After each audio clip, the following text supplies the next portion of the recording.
guys, nama saya Farel Sander dari 10 PS2. Pada kesempatan kali ini saya akan mempresentasikan dan menjelaskan materi tentang corak kehidupan dan hasil-hasil budaya manusia purba. Yang pertama ini adalah masa Paleozoikum. Pada masa Paleozoikum, manusia purba masih bergantung terhadap hewan buruan yang ada di wilayahnya. Manusia purba akan berpindah tempat ketika hewan buruan sudah tidak lagi di wilayahnya, atau hewan buruan tersebut sudah pindah ke wilayah lain. Serta manusia purba akan berpindah tempat ketika dilanda cuaca yang tidak mendukung untuk berburu. Kita lanjut ke hasil budaya Paleozoikum. Hasil budaya yang pertama adalah kapak perimbas. Kapak perimbas Paleozoikum fungsinya untuk merimbas kayu, memahat tulang, dan sebagai senjata. Manusia purba yang memakai alat ini adalah Pithecanthropus erectus. Yang kedua adalah alat tulang. Alat tulang sebenarnya kebanyakan dari alat tulang di zaman ini berbentuk belati dan ujung tombak yang bergerigi. Kedua alat tulang tersebut merupakan hasil dari budaya yang disebut kebudayaan Ngandong.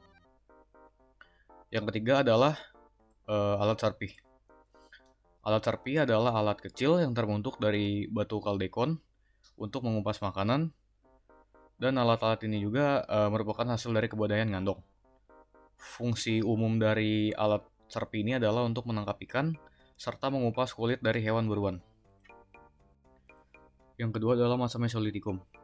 Masa Mesolitikum adalah masa di mana ditemukannya pembagian kerja Primus inter pares, Dokenmodinger, dan Abristosauros atau gua-gua payung. Manusia zaman ini masih semi-nomaden, yang berarti berpindah tempat dan menetap di gua atau tepi pantai. Mereka juga mengenal seni melukis di tembok-tembok gua. Kita beralih ke hasil budaya dari masa Mesolitikum. Yang pertama adalah sarpi bilah. Berbeda dengan sarpi bilah Paleozoikum, alat sarpi bilah untuk Mesolitikum ini berfungsi untuk mengupas makanan, menangkap ikan, dan alat ini lebih condong sebagai penghalus senjata untuk menguliti hewan buruan dan alat pengisi senjata lainnya. Yang kedua adalah alat tulang. Alat ini terbentuk dari tanduk rusa sebagai penusuk atau belati untuk mengorek ubi dan keladi dalam tanah. Yang ketiga adalah pipisan. Pipisan ini adalah alat yang terbentuk dari batu pipisan sebagai alat penggiling makanan dan juga menghaluskan pewarna atau cat merah, yang dimana cat merah tersebut berkaitan dengan kepercayaan yang akan dicat di tembok-tembok gua. Yang keempat adalah kapak genggam. Kapak genggam masa Mesolitikum berfungsi untuk menumbuk dan mengolah biji-bijian, menggosok dan membuat serat-serat dari pepohonan, serta alat untuk memburu binatang buruan. Yang ketiga akan dibahas adalah masa Neolitikum.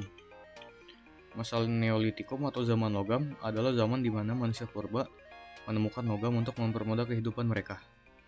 Berbagai jenis logam diantaranya besi, perunggu, dan perak.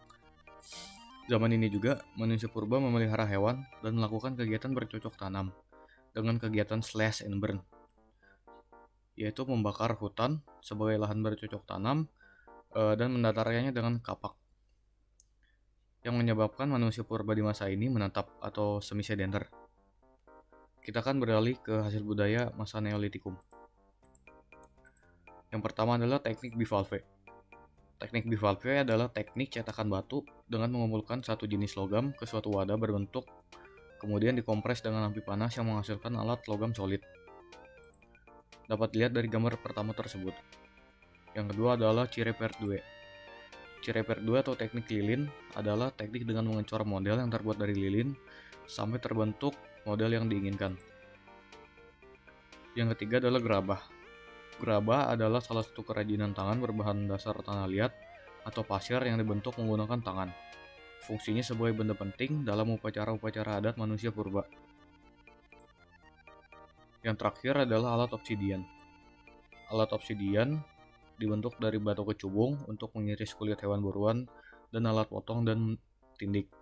Alat ini umumnya keras dan rapuh serta gampang patah.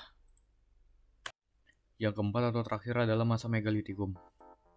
Masa Megalitikum ditandai dengan kepercayaan terhadap arwah nenek moyang yang semakin berkembang.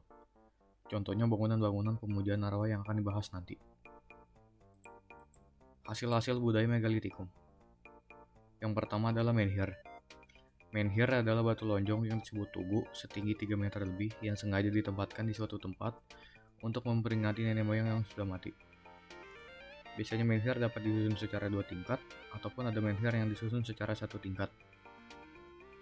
Yang kedua adalah pundan berundak. Layaknya kuburan, benda ini disusun oleh batu-batu dengan tingkatan yang semakin ke atas semakin kecil, seperti candi, berfungsi untuk memujakan arwah nenek moyang. Yang ketiga adalah arca batu. Arca batu dibuat dari ukuran batu yang menyerupai manusia sebagai media menghormati orang yang sudah meninggal dan sarana penyembahan kepada arwah nenek moyang. Yang terakhir adalah kubur batu. Alat ini umumnya ditemukan di tempat-tempat suku Toraja, digunakan sebagai wadah penguburan secara primer, yang nantinya akan dibuka suatu saat untuk dirawat jasadnya. Tuh, Aing punya quotes keren. Udah, thank you. Jangan lupa di like ya.